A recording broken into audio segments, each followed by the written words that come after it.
The old cantina on Kepler Station was dark and smoky. Commander Zixthara sat at the corner table, his forearms wrapped around a glass of bitter alien liquor. Young soldiers from different worlds crowded around him. They wanted to hear war stories. They always did. You want to know about humans? Zixthara's voice was rough like grinding stone. I will tell you about the Battle of Vega Prime. That was the day I learned to fear them. The young aliens leaned closer. One of them, a bird-like creature with bright feathers, chirped softly. Fear humans? But they are so small and weak. Zixthara's tentacles twisted in what might have been a smile. It was not a pleasant sight. Small, yes. Weak? No.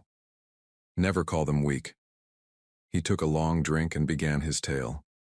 3 years ago, Zixthara commanded the Coalition's 4th battle fleet.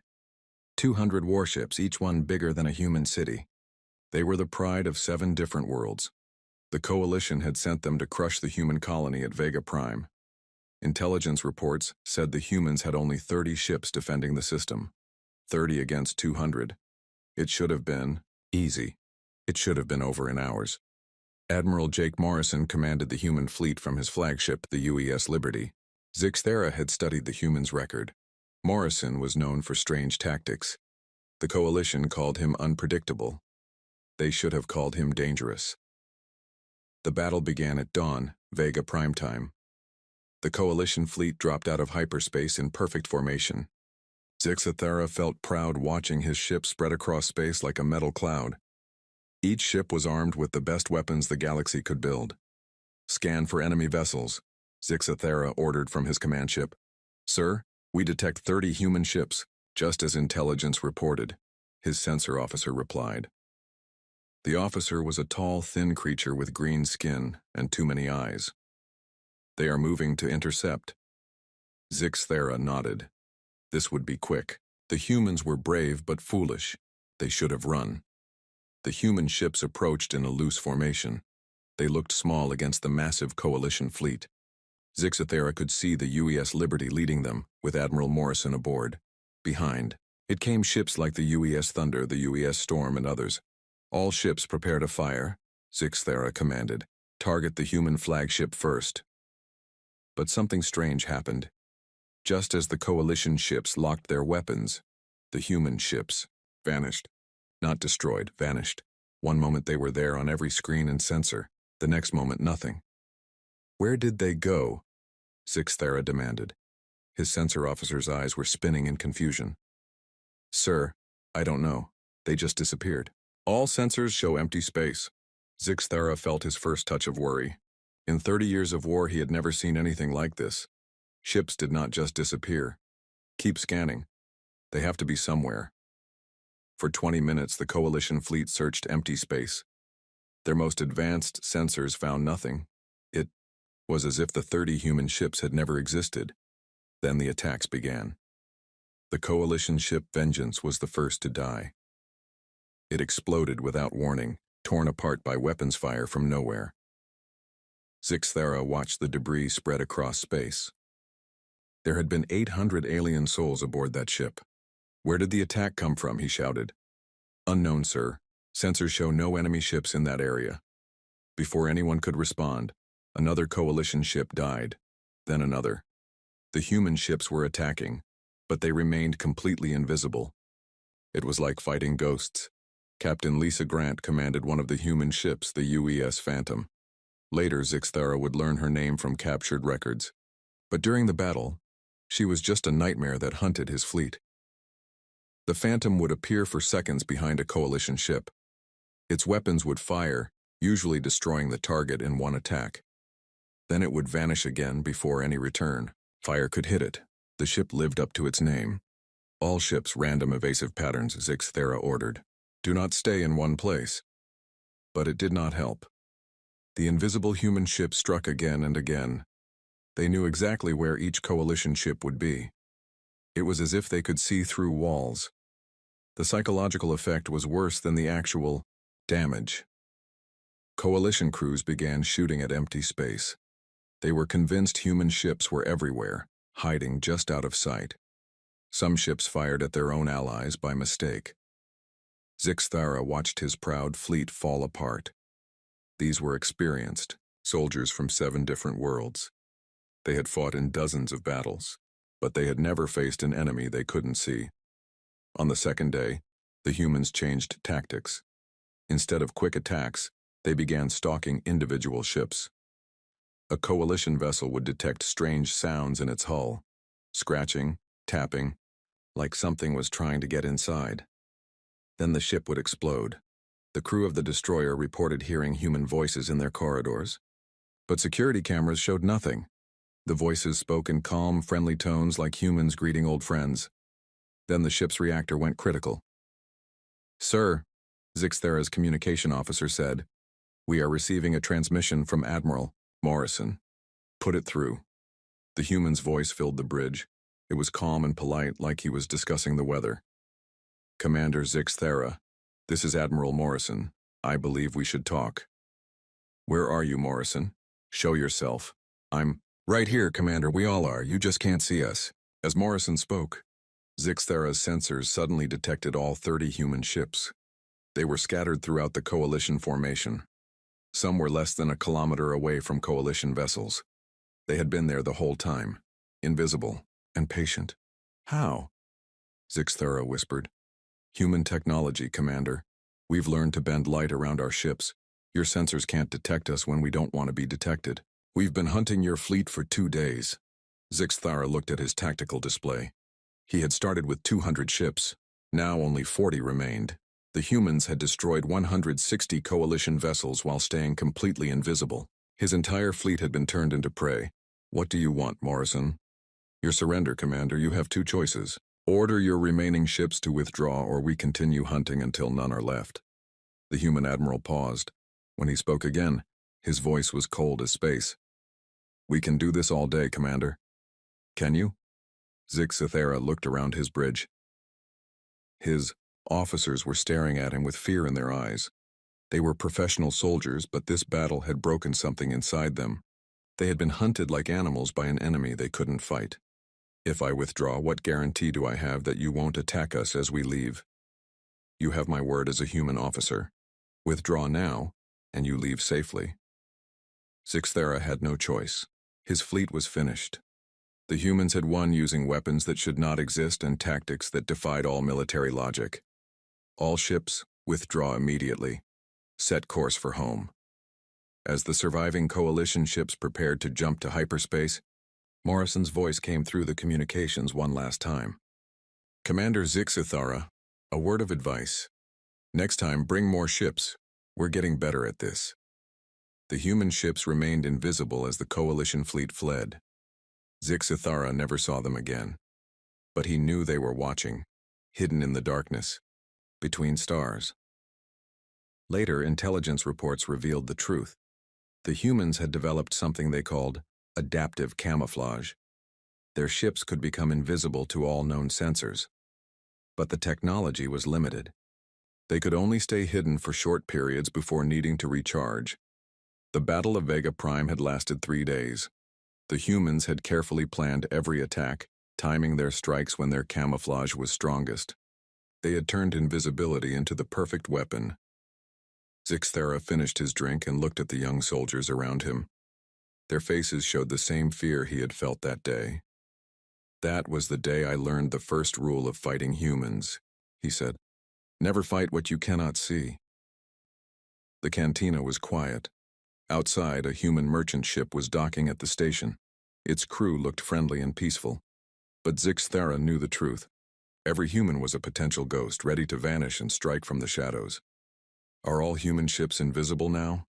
asked the young bird-like soldier. Zixthara's tentacles twisted again. "I do not know. And that is what makes them so terrifying." Commander Zixthara ordered another drink. The young alien soldiers waited quietly around his table. The story of the ghost ships had shaken them, but they wanted to hear more. They always did. "That was space combat," Zixthara said, his voice low and rough. "You think that was frightening? Let me tell you about ground warfare with humans. Let me tell you about Titan's Reach." A young soldier with gray skin and multiple arms leaned forward. Ground combat should be easier, yes? Humans are small. We are bigger and stronger. Zixathera's laugh was bitter and cold. That is what we thought too. We were wrong, very wrong. He began his second tale. Titan's Reach was a human farming colony on the edge of their space. 2 million humans lived there, growing food for other worlds. Most were families with children. It should have been an easy target. The Coalition sent 50,000 ground troops to take the planet. They were professional soldiers from the warrior races, big, strong creatures with natural armor and sharp claws. Each one could fight 3 humans and win. General Krextor commanded the invasion. He was a massive creature, 3 meters tall with thick red skin. He had conquered 12 worlds for the Coalition. Titan's Reach would be number 13. The human defenders numbered only 5,000 soldiers. They were led by Colonel Ryan Davis, a quiet man with gray hair and sad eyes. His second in command was Sergeant Amy Brooks, a small woman who looked like she should be teaching children, not fighting wars. The invasion began before dawn.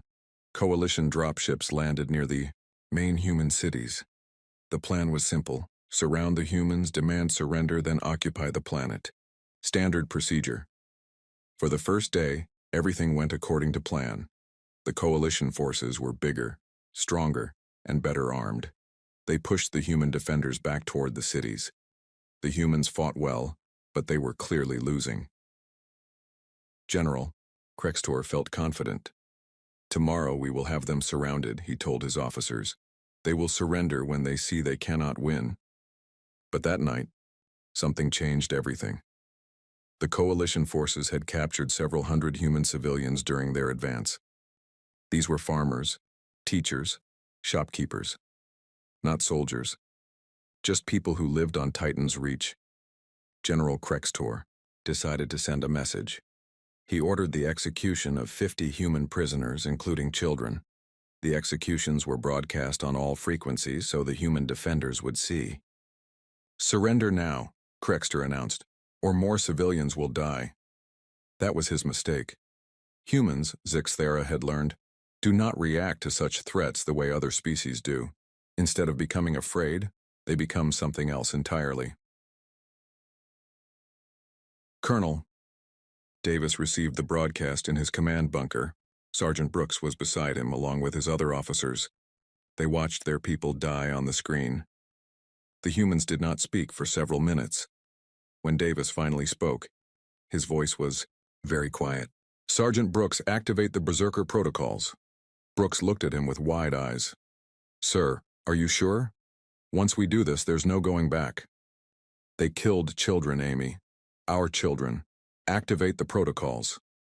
Zixathera paused in his story to finish his drink. The young soldiers waited, sensing something terrible was coming. What are Berserker protocols? Asked one of them. Something that still gives me nightmares, Zixathera replied. The next morning, the Coalition forces prepared for their final assault. They expected the humans to surrender or try to escape. They did not expect what actually happened. The first sign something was wrong came from the Eastern Front. A Coalition squad was advancing through a human town when they heard a sound. It started low and grew louder. It was human voices, but not speaking words. They were screaming, not in fear or pain, but in rage. Private Danny Lee led the first human charge. He was a young man, barely 20 years old. He had worked on his family's farm before the war. But the person who charged the Coalition lines was not a farmer anymore. Lee ran straight at a fortified position held by 20 Coalition soldiers. He carried no rifle, no heavy weapons, only a metal bar he had torn from a building and a combat knife. The Coalition soldiers opened fire. Plasma bolts hit Lee in the chest, the shoulder, the leg. Any one of those hits should have killed him. But he kept running. The Coalition soldiers watched in horror as the human absorbed 17 direct hits and continued charging. Lee reached their position and began fighting with his bare hands and simple weapons. He moved like a wild animal, but with human intelligence behind the madness.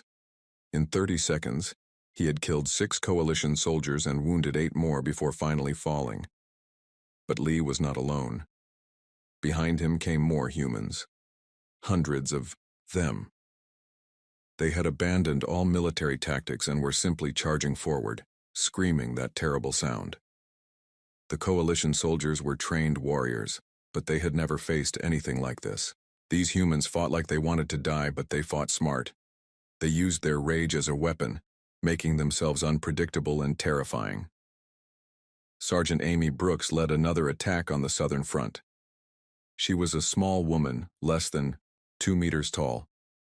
But when she activated the Berserker protocols, she became something that haunted Zix Thera's dreams. Brooks and her squad surrounded a coalition tank. Instead of using anti-tank weapons, they attacked it with their hands. They climbed on it, tore open hatches, and fought the crew inside with knives and fists. The tank crew were elite soldiers in powered armor. It did not matter. The worst part was the sounds. The humans were not just screaming. They were talking to each other as they fought. They made jokes, sang songs, laughed. They acted like this was fun. "Watch out, the big one's mine," Brooks called to her soldiers as she jumped on a coalition commander. The commander was twice her size and covered in natural armor. She killed him anyway. By noon, the coalition forces were in full retreat. General Krextor tried to rally his troops, but they were too frightened. They had been trained to fight soldiers, not monsters. "They are just humans," Krextor shouted over the radio. "They can be killed like anyone else." But his soldiers had seen Danny Lee take 17 plasma hits and keep fighting. They had watched Amy Brooks laugh while covered in alien blood. They had heard the human war cries that sounded like demons from the deepest hell. The Berserker protocols did something to human brain chemistry. It shut down their fear and pain responses while keeping their intelligence intact. They became thinking, planning animals who could not be stopped by injury or death. Private Jake Miller was hit by an explosion that tore off his left arm. He picked up the severed limb and used it to beat a coalition soldier unconscious. Then he kept fighting. With his remaining arm, Corporal Lisa Stone was shot through the chest with a hole big enough to put your fist through. She stuffed cloth in the wound and continued fighting for another hour before bleeding to death. Even then, she died while strangling an enemy soldier. The coalition forces broke completely. 50,000 professional warriors fled from 5,000 humans.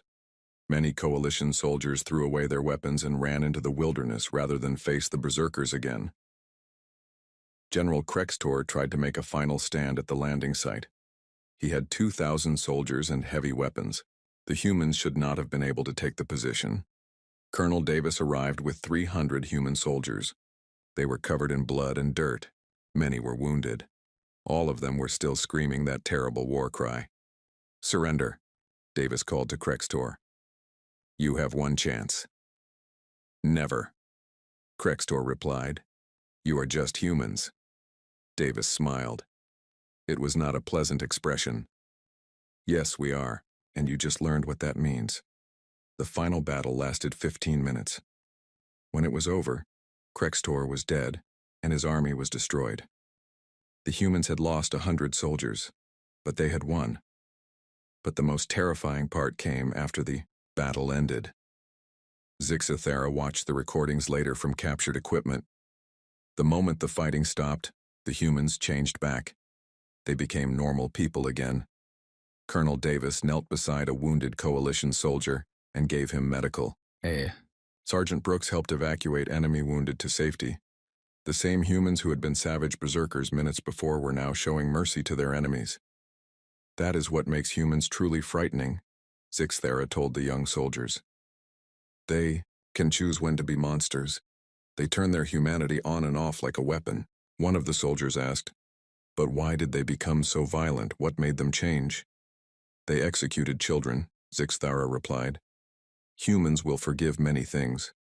They will show mercy to enemies who fight honorably, but harm their young, and they become something else entirely." He stood up from the table, his old wounds aching. "That is the second rule of fighting humans. Never make them angry. You will not survive what they become." The young soldiers sat in silence, processing what they had heard. Outside the cantina, human laughter could be heard from the docking bay. Peaceful, friendly sounds. But now the aliens wondered what those same humans would sound like if someone threatened their families. Zixthera left them with that thought. Some lessons were too important to explain gently. The cantina had grown quieter as the night went on. Commander Zixthera noticed that fewer aliens were laughing at the bar. His stories were spreading through the station. Word of human warfare tactics had a way of killing conversation. A young alien with blue scales and worried eyes approached his table. "Commander, may I ask something?" "Speak." "The humans you described, the berserkers, they were soldiers. But what about human civilians? Surely they would run from danger like any reasonable species." Zixthera's tentacles coiled tighter around his glass. "Sit down, young one. Let me tell you about New Geneva. Let me tell you why human civilians are more terrifying than their soldiers." The blue-scaled alien sat down with the others. They all leaned in close to hear the third tale. New Geneva was a human research colony with no military value. It housed 50,000 civilians, scientists, teachers, artists, children. The planet had beautiful cities and peaceful gardens. It should have been safe from the war. But the coalition needed to send a message. They wanted to show other human worlds what happened to those who resisted. General Vorthak chose New Geneva because it was defenseless and full of innocent people. Vorthak was a cold, calculating commander.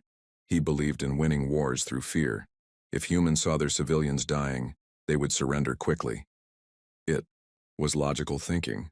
It was also completely wrong. The coalition sent 200 warships to surround New Geneva. The humans had only 6 small patrol ships for defense. Captain Steve Harper commanded the tiny defense fleet from his ship, the Guardian. His second officer was Lieutenant Kate Wilson, a young woman fresh from the academy. "Captain," Wilson reported, "long-range sensors show a massive coalition fleet approaching. 200 ships." Harper studied the tactical display. 6 ships against 200. The math was simple and depressing. "Time until they arrive?" 4 hours, sir." Harper called an emergency meeting with the colonial government. Governor Patricia Adams was a grandmother who had spent her life building schools and hospitals. She was not prepared for war. "Captain, how long can you hold them off?" she asked. Harper was quiet for a moment. He was an honest man who did not like to lie. "Governor, with respect, we cannot hold them off. 6 ships against 200 is not a battle, it's suicide." "Then we surrender?" "No, ma'am. We evacuate every civilian we can, and then we buy you time to escape." The evacuation began immediately. Every ship on New Geneva was loaded with civilians, cargo haulers, passenger liners, even small personal craft. 50,000 people needed to escape, but the ships could only carry 30,000 in the first wave. Governor Adams made the hardest decision of her life. Children and elderly first. Adults will wait for the second evacuation, but there would be no second evacuation. The coalition fleet arrived ahead of schedule. General Vorthak's flagship, the Iron Fist, dropped out of hyperspace with the rest of his armada. They spread out around New Geneva like a metal net. Nothing would escape. "Human vessels, this is General Vorthak. Surrender immediately or we will destroy your colony." Captain Harper responded from the Guardian. "General, we have civilian evacuation. Ships leaving the system. They are not military targets. Let them pass. All human ships are targets until you surrender. Order the evacuation fleet to return, or I will destroy them." Harper looked at his small bridge crew. Lieutenant Wilson was barely 25 years old. Ensign Bobby Chen had joined the crew just 6 months ago. They were all young with full lives ahead of them. "Sir, what are your orders?" Wilson asked. Harper made his decision. "We're going to buy those civilians time to escape. All ships, intercept the coalition fleet. Protect the evacuation ships at all costs." The 6 human patrol ships accelerated toward the massive enemy fleet. It was hopeless, but they went anyway. The first human ship died within minutes. The Defender, commanded by Captain Linda Park, lasted just long enough to destroy 2 coalition vessels before being overwhelmed. Her final transmission was calm and professional. "Guardian, the path is clear on Vector 7. Good luck." The second ship, the Protector, lasted longer. Captain Gary Stone managed to take out a coalition cruiser before his ship was torn apart.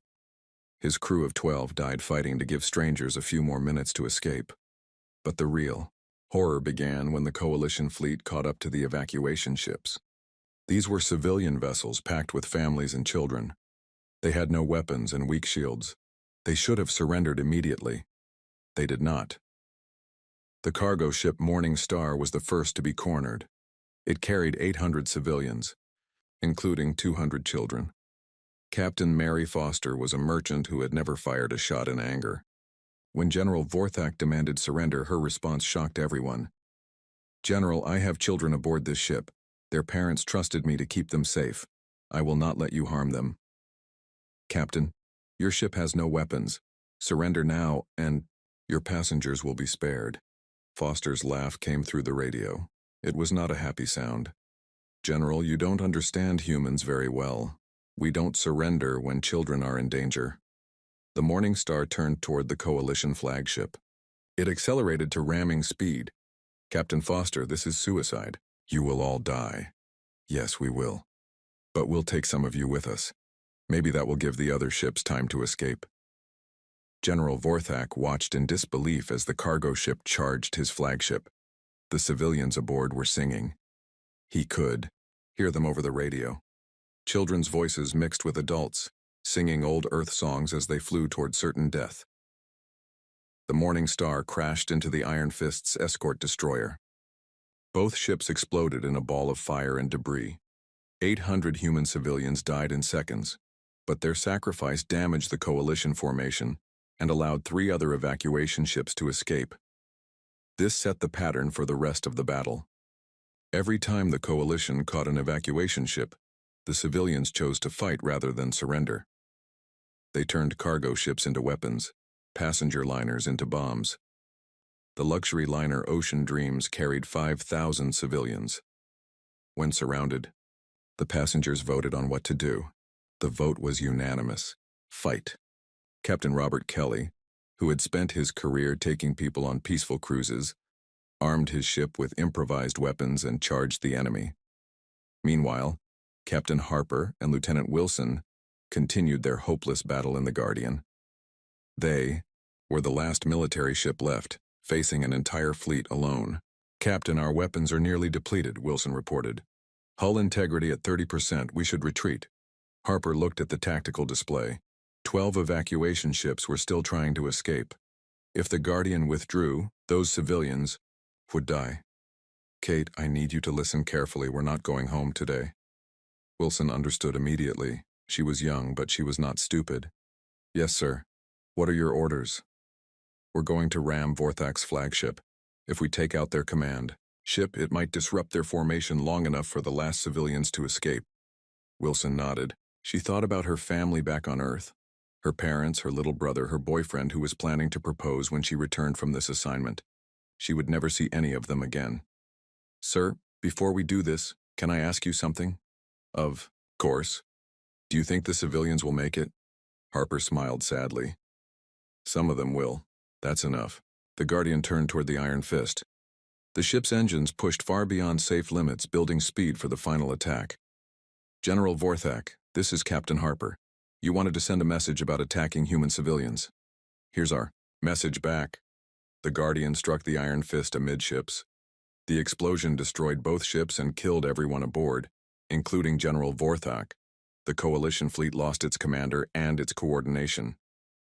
In the confusion that followed, the remaining evacuation ships escaped.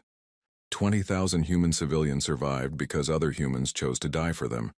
Strangers died for strangers without hesitation. But the most disturbing part of the battle came in the aftermath. Coalition intelligence analyzed the radio transmissions from the civilian ships. They found something that chilled every alien who heard it.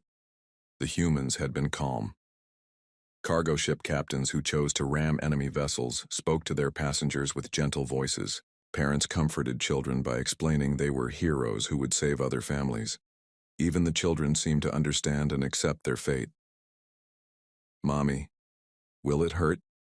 a 5-year-old girl asked over the Morning Star's intercom. "Only for a second, sweetheart. Then we'll be safe forever, and so will all the other children." The coalition had expected panic, fear, desperate pleas for mercy. Instead, they found humans treating death as just another way to protect their people. Zixathara finished his drink and looked at the young aliens around his table. Their faces showed the same horror he had felt when first reading those transcripts. "That is the third rule of fighting humans," he said quietly. "They will die for people they have never met, not just soldiers, all of them. Children, grandparents, merchants, teachers. All of them." A young soldier with green fur asked, "But why? What drives them to such extremes?" "I have studied humans for years trying to answer that question," Zixathara replied. "The best explanation I can give is this. Humans believe that protecting others, especially the innocent, is worth any sacrifice. They would rather die as heroes than live as cowards." The night was getting late at the cantina on Kepler Station. Commander Zixathara noticed that word of his stories had spread. Alien officers from other ships had quietly joined the crowd around his table. They all wanted to hear about the humans. They all needed to understand what they might face. A veteran soldier with scarred purple skin spoke up. "Commander, the stories you tell are disturbing, but surely humans have limits. Surely they can be broken like any other species." Zixathara's laugh was dry and bitter. "Broken? You think humans can be broken?" He ordered another drink. "Let me tell you about Firebase Alpha. Let me tell you why no sane commander ever tries to outlast humans in a siege." The crowd grew larger as other aliens stopped their conversations to listen. Even the bartender, a large creature with 6 arms, stopped cleaning glasses to hear the tale. Firebase Alpha was built on a worthless piece of rock called Hadley's World. The planet had no resources, no strategic value, no reason for anyone to fight over it. But it sat on the border between human and coalition space. Control of the planet meant control of 3 important trade routes. The base itself was small, just 200 human soldiers commanded by Major Tony Clark. Clark was a quiet man who had spent 20 years in the human military.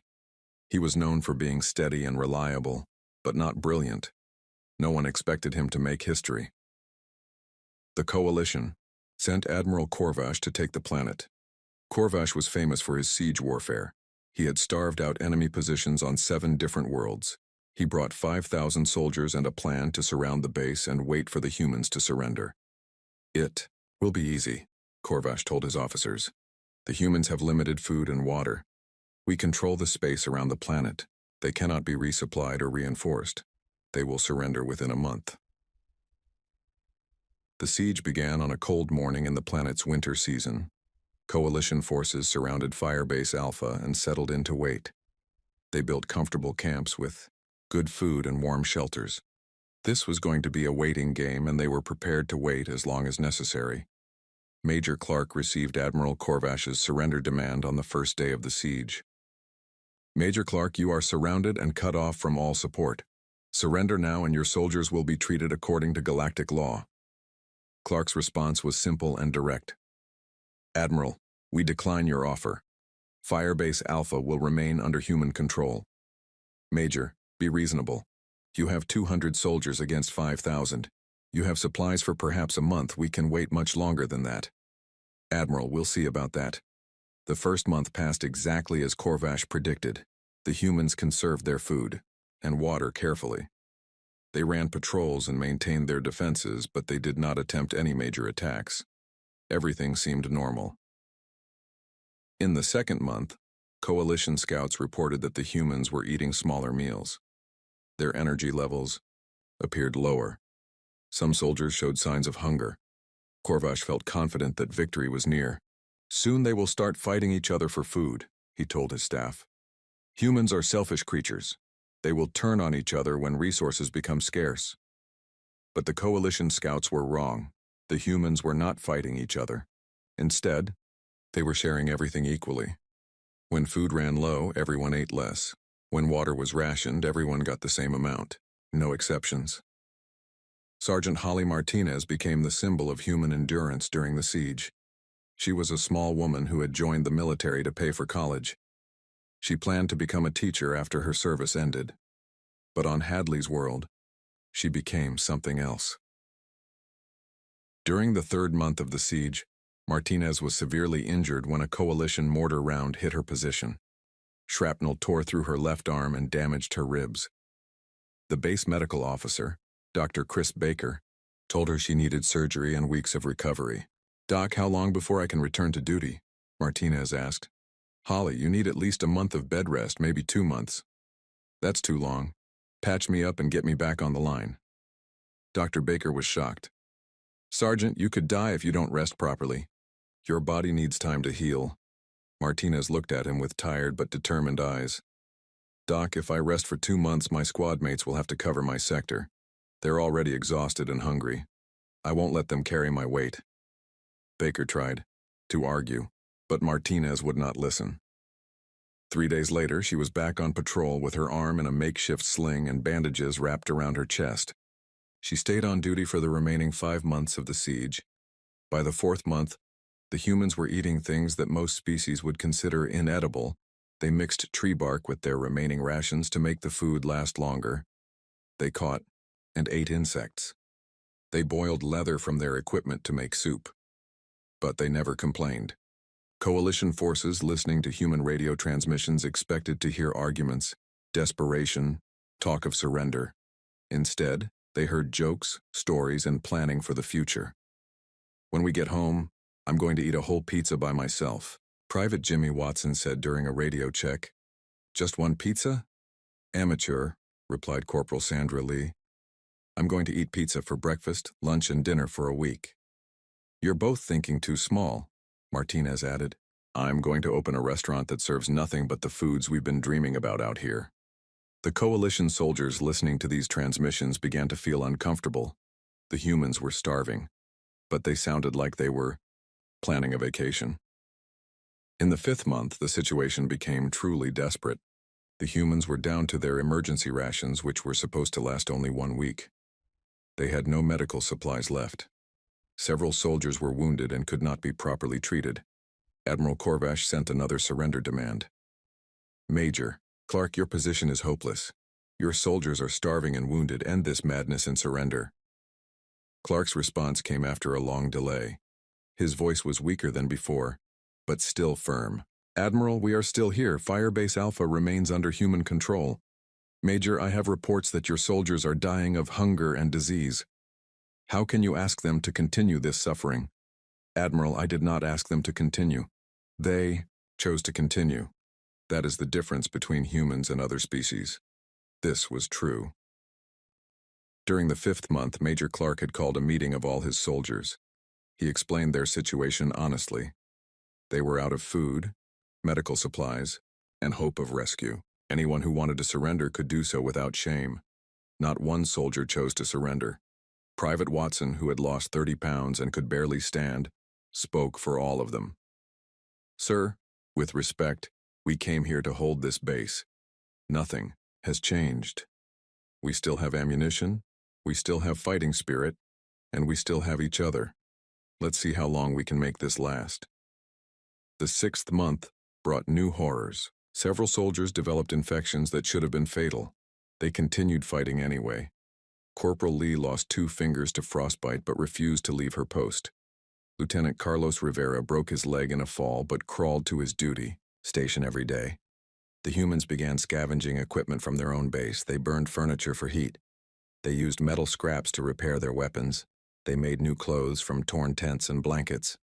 Waste nothing, use everything. Keep fighting. Dr. Baker performed surgery with improvised tools and no anesthesia. His patients bit down on pieces of wood to keep from screaming, and returned to duty as soon as they could walk. He operated by candlelight when the base generators failed, but the most disturbing thing was the human morale. As conditions got worse, their spirits seemed to get stronger. They sang songs during the coldest nights. They told stories to keep each other awake during watch duty. They planned elaborate meals they would cook when the siege ended. In the 7th month, coalition forces began to break. The siege was supposed to be easy. They were supposed to be relaxing while the humans starved. Instead, they found themselves fighting an enemy that refused to acknowledge defeat. Some coalition soldiers requested transfers to other units. Others began having nightmares about the humans in the base. How do you fight enemies who treat suffering as just another challenge? To overcome, Admiral Corvash increased the bombardment, hoping to break human morale. It had the opposite effect. The humans used the rubble from destroyed buildings to improve their fortifications. They collected metal fragments from coalition shells to make new tools and weapons. "Sir, they're using our own ammunition against us," reported Corvash's intelligence officer. "They've turned shell fragments into knives and spear points. They're melting down the metal to repair their equipment." The 8th month marked the breaking point for the coalition forces. They had been sitting in comfortable camps eating good food while watching humans survive on nothing. The psychological pressure was enormous. Coalition soldiers began making mistakes. They fired at shadows. They reported human attacks that never happened. Some units requested permission to assault the base directly rather than continue the siege. "No," Corvash told them. "We stick to the plan. The humans must surrender soon." But the humans showed no signs of surrender. Sergeant Martinez, now skeletal, thin and barely able to stand, was still making her daily patrols. Dr. Baker continued treating patients with no medical supplies. The cantina was packed now. Word had spread throughout Kepler Station about Commander Zixthera's stories. Alien officers from dozens of ships had gathered to hear about human warfare. The air was thick with tension and fear. An old coalition general with battle scars covering his gray hide pushed through the crowd. "Commander Zixthera, I served in the 3rd Galactic War. I commanded fleets against the humans. Your stories are disturbing, but they describe small battles. What about the big picture? Surely the coalition's superior numbers would win a total war." Zixthera looked at the scarred general with something like pity in his ancient eyes. "General, you want to know about the big picture? You want to know why we made peace instead of finishing the war?" He gestured for the general to sit. "Let me tell you about the Battle of Sol. Let me tell you why we stopped fighting."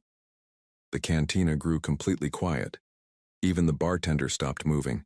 Everyone knew about the Battle of Sol. It was the last major battle of the war, the one that led to the peace treaty. But no one knew the real story. Sol was the human home system. Earth, their birth world, orbited the star they called Sun. It was the heart of human civilization, where their species had begun its journey to the stars. If the coalition could take Sol, the war would be over. High Command assembled the largest fleet in galactic history. 10,000 warships from 50 different worlds. Every species in the coalition contributed ships and crews. It was an armada that could conquer entire sectors. Admiral Zixthera commanded the invasion fleet from his massive flagship, the galaxy's pride. He was the coalition's greatest military mind, the architect of victories on 100 worlds. If anyone could crush the humans, it was him. The human fleet defending Sol numbered only 800 ships. They were commanded by Admiral Carl Johnson from Earth's Orbital Defense Station and Admiral Nina Rodriguez from the Mars Fleet Command. Both were experienced officers, but they faced impossible odds. 10,000 ships against 800. Admiral Zixthera told his staff as the fleet approached Sol. "This will be the shortest battle in galactic history." Intelligence reports confirmed what everyone expected. The human military was concentrated around Earth and Mars. Their industrial worlds were lightly defended. A few quick strikes would cripple human war production and force surrender. But as the coalition fleet entered the Sol system, something unexpected happened. Every civilian ship in the system began moving toward the invasion fleet. "Sir, we're detecting massive movement from human civilian vessels," reported the sensor officer. "Cargo ships, passenger liners, mining vessels, personal craft, they're all heading in our direction." Admiral Zixthera studied the tactical display with confusion. "Are they evacuating, running away?" "No, sir. They appear to be moving to intercept our fleet." This made no sense. Civilian ships should be fleeing from a war zone, not flying toward it. But the sensors did not lie. Thousands of human civilian vessels were accelerating toward the coalition armada. The first ship to reach them was an old cargo hauler called the Happy Trader. Captain Lucy Stone had been hauling freight between Earth and the asteroid mines for 20 years. She was a grandmother with silver hair and gentle eyes. Her co-pilot was her 16-year-old grandson Billy. Coalition fleet. This is Captain Stone of the civilian vessel Happy Trader. You are approaching Earth space with hostile intent. Turn. Back now. Admiral Zixnith could not believe what he was hearing. Captain Stone, you are in a cargo ship facing a military fleet. Withdraw immediately for your own safety. Admiral, with respect, I will not withdraw. Earth is my home. These are my people. If you want to hurt them, you'll have to go through me first. The Happy Trader was joined by other civilian ships. The passenger liner Golden Dream carried tourists and families. The mining ship Rockhopper was crewed by rough asteroid miners. The yacht Starlight belonged to a wealthy businessman. They came from every walk of human life. But the most disturbing part was the crews. These were not soldiers. They were teachers, farmers, shopkeepers, students. Children as young as 12 operated weapon systems. Elderly humans in their 80s piloted attack craft. Captain Stone's granddaughter Sarah, only 14 years old, manned the Happy Trader's improvised gun turret. She had learned to shoot by hunting rabbits on the family farm. Now she was preparing to fight alien warships. Grandma Lucy, are we really going to fight all those big ships? Sarah asked over the intercom. Yes, sweetheart. Sometimes you have. To stand up to bullies even when they're bigger than you. Are we going to win? Captain Stone looked at the massive enemy fleet filling her view screen. 10,000 ships against a few hundred civilian vessels. Probably not, dear. But we're going to try anyway. Admiral Zixnith watched in growing horror as more civilian ships arrived. They came from every corner of the Sol system. Families flew personal shuttles loaded with improvised explosives. College students crewed research vessels armed with mining equipment. Even children piloted small craft beside their parents. Sir, we count over 2 million civilian vessels now, the censor officer reported. And more are coming. 2 million ships. The coalition fleet was outnumbered, 200 to 1 by human civilians. But these were not warships. They were converted cargo haulers, passenger liners, and private craft. Most had no armor and minimal weapons. Yet they kept coming. The mining ship Deep Strike was typical. Captain Joe Brown had spent his life digging ore from asteroids. His crew of 12 included his wife Martha, his 2 sons, and 9 neighbors from his mining station. They had welded mining lasers to their ship's hull and loaded the cargo bay with explosives. Betty, Captain Brown called to his teenage daughter, you don't have to do this. You can take an escape pod back to the station. Dad, we're fighting for Earth, for home. I'm not running away. Similar conversations happened on thousands of ships. Human families chose to fight together rather than abandon their world. Parents and children crewed the same vessels. Grandparents operated weapons while grandchildren piloted ships. The coalition forces began to feel something they had never experienced before: moral horror. They had come to fight human soldiers, not children and elderly civilians. But the humans gave them no choice. Admiral Zixnith tried one last time to avoid the slaughter. Attention, human civilian vessels.